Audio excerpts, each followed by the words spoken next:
You know, I read your comments, I see the comments, and I hear from people who are like, well, Courtney, I watched your video about I needed to own my worth and raise my prices, et cetera, and I raised my prices, but it didn't work. I wanna talk about why you are not getting the price that you have now, raised your prices to, and something to think about, because this is the one thing that I find that people overlook. So if you're curious around why you raised your prices and didn't get it, you're gonna love this video because we're gonna get into it right now. Hey, CourtneyLSanders here. Welcome back to my channel. If you're new to me, I'm a full-time online life and business coach as well as wife and mom. I wear all the hats and do all the things. And I'm unapologetic about how I would not be at this place that I am in my business if I did not learn to truly command my value and raise my prices. There was a time when I was charging extremely low for what I had to offer. And I did that because I bought into the lie that, oh, people can't afford it, which is not true.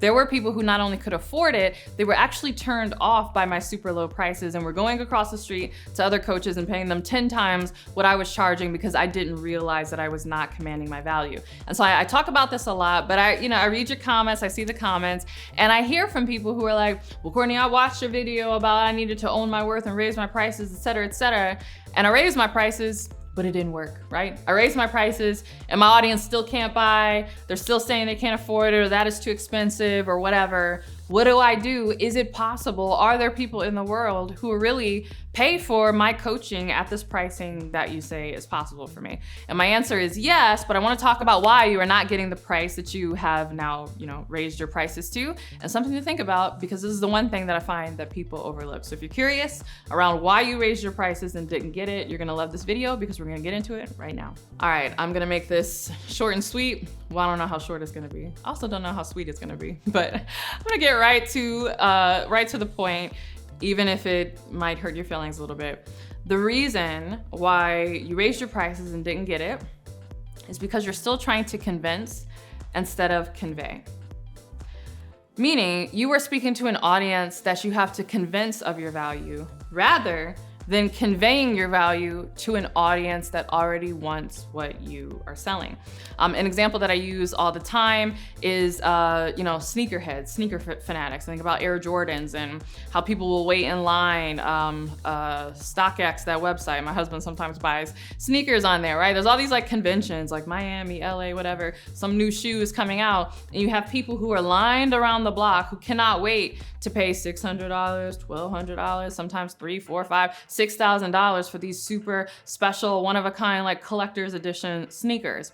Isn't it interesting that the makers of these sneakers, whether it's Nike or whatever, or even resellers, they never are convincing why you should spend all this money on these sneakers. They're simply conveying what the sneakers are, how rare they are, how these were the sneakers that Michael Jordan won in this one game when he and Pippen did this and blah, blah, blah, Chicago Bulls. I actually don't know that much about basketball, I'm just making that up. But notice they never make the case of why these sneakerheads should spend money on the sneakers. They just simply convey the sneakers.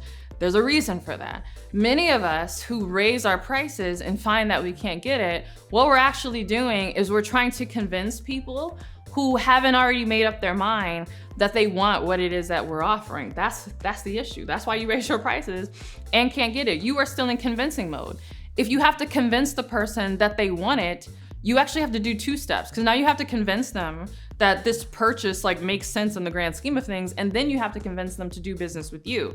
That's too many steps. You want to talk to people who are already convinced that this is something that they want, who already are coming looking for that, and now you are just simply conveying what you have to offer so that they can make the decision to work with you. It's two totally different energies, and I find that people are wasting a lot of their time and wasting a lot of their energy trying to convince people who are not convinced that this is even something that they want, right? If I think about, I don't know, an iPhone, right? You go into the Apple store, they never try to convince you to buy a MacBook. The people who are in the Apple store are already very interested in Apple. They're interested in the way the computers look, they've heard about it. The selling has already happened from the standpoint, is this where you wanna be, right? They're not in the Samsung store, they're not in the Microsoft store, they're in the Apple store. There is no convincing that happens at the Apple store.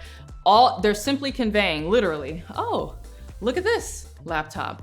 look at this cell phone. Oh, this is cool. These are the new features. This is what the new phone does. It's simply conveying the value, and the person who already wants that thing is now making the decision of if that's something that they want to buy right now. And so you have to position your coaching in the same way, but this is the biggest mistake that I find people make. They are in convince mode and not in convey mode. And I talk about this in depth in so many of my programs in the Next Big Name Bootcamp. Obviously, that's my 12-month program where I show you how to build a coaching business from scratch. And we go over pricing, but also positioning and all of that. But I also have another training that's slightly smaller than the Next Big Name that's just on how to package and position yourself called The Package. And we talk about this in depth as well. And so if that's something that you struggle with, I definitely recommend checking out either of those programs. You can apply to the Next Big Name by clicking the link below, and then we'll also include links for the package so that you can learn more about that. But that's it. That's simply it. If you raise your prices and you didn't get it, it's because you're talking to people that you have to convince instead of focusing on what you can convey, right? So you need to shift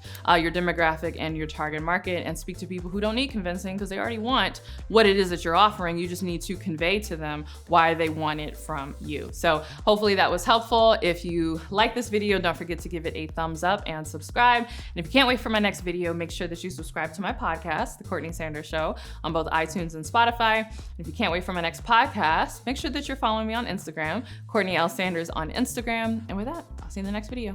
Bye.